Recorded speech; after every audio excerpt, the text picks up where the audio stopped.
Thanks for joining us on the news this hour. We're monitoring developments at the Federal High Court in Abuja, where Justice Abubakar Malami has ordered the interim forfeiture of 57 properties alleged to be proceeds of unlawful activities linked to a former Attorney General of the Federation, Abubakar Malami, and two of his sons to the federal government.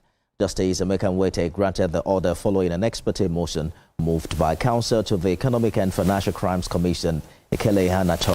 The multi-billion naira landed properties valued at 213.2 billion naira are located in Abuja, Kebbi, Kano, and Kaduna states. The judge directed the publication of the interim order forfeiture in any national daily.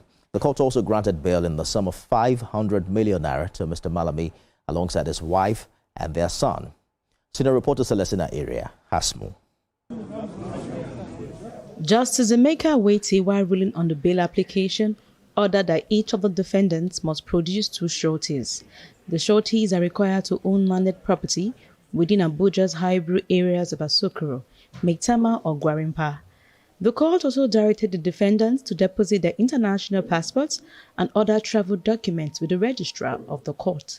They are barred from traveling outside the country without the express permission of the court.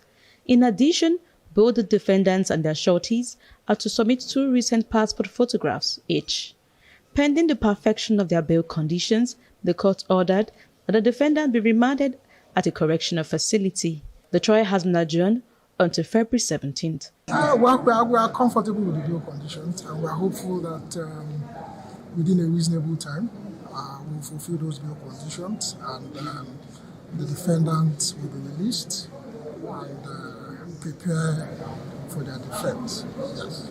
The Economic and Financial Crimes Commission, EFCC, had filed a 16-count charge of alleged money laundering against the former Attorney General, his wife, and their son.